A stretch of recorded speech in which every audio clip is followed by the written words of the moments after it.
Let's talk about the green energy revolution. It's this massive global shift, right? But we're going to focus on a continent that's right at the heart of it, a place whose role is absolutely critical, but honestly, often misunderstood. We're talking about Africa and a huge transformation that's happening right now, from being just a supplier of raw materials to becoming a real strategic partner in building our sustainable future. Okay, let's just jump right in with a number that'll make your jaw drop. Look at this. Africa produces over 70% of the entire world's cobalt. That's not just a big slice of the pie. That is almost the entire thing. It makes the continent completely essential to the green economy. And why is that such a big deal? Well, because cobalt is the key stuff inside the batteries that power pretty much everything. We're talking electric cars, the storage systems for wind and solar energy, you name it. This one resource effectively makes Africa the engine room for the whole green transition. Right, so this brings us to the big question, one that's really echoed across the continent for centuries. For so long, Africa has been this source of incredible natural wealth. But if the resources are right there, in Africa, where have the profits, the jobs, the real power always ended up? Historically, not in Africa. But that old story is changing. That whole dynamic is going through a massive shift, and it's all built around one powerful idea: African agency. So what do we actually mean by African agency? Well, it's the move away from just reacting to what foreign powers or big corporations want. It's about proactively shaping your own economic future, setting your own terms, and making sure the wealth from your own resources actually builds a future for your own people. In this slide just lays it out perfectly. Over on the left, you've got the old model. You're a passive supplier, you dig stuff out of the ground, and you ship it away, getting a fraction of the value. But on the right, that's the new goal: to be a strategic partner, someone who processes materials at home, makes their own decisions, and grabs not just the profits, but the technology and the skills that go with it. Now, here's the best part. This isn't just some theory or a nice idea.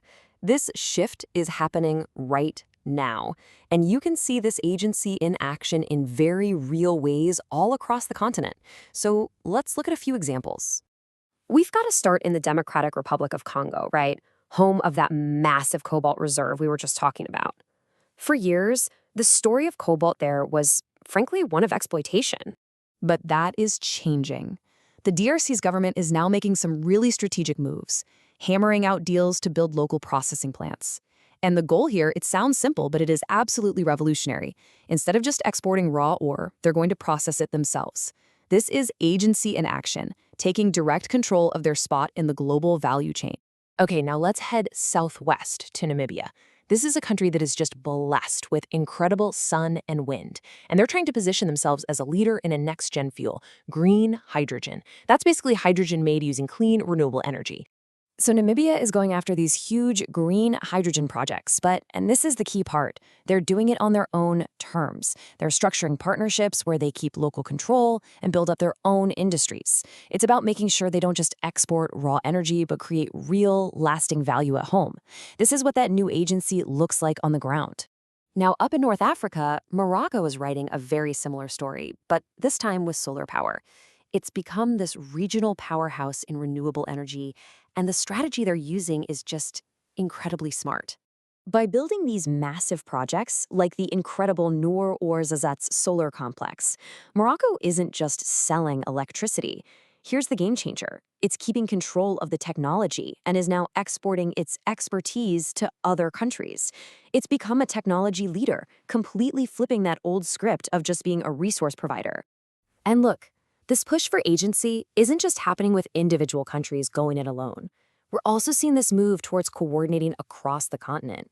You've got institutions like the African Minerals Development Center helping countries get on the same page to negotiate better deals.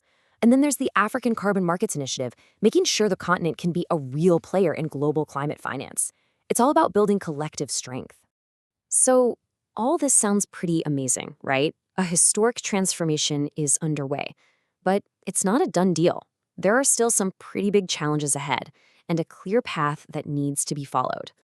Yeah, this journey is not guaranteed.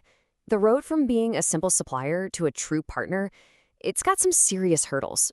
A lot of nations still face big challenges with infrastructure, and there are gaps in their industrial value chains. That's, all the steps it takes to get from raw rock to a finished battery. And of course, the influence of powerful foreign players who kind of liked the old way of doing things, that's still a very real factor. So what does that path forward look like? Well, experts pretty much point to these 4 key steps. It's about investing at home to actually process and manufacture things.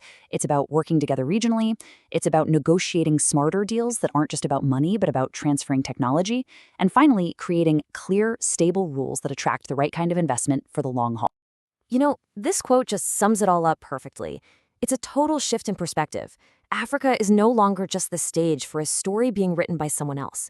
It's picking up the pen, writing its own chapter, and it has the power to lead, to innovate, and to define a sustainable future for all of us.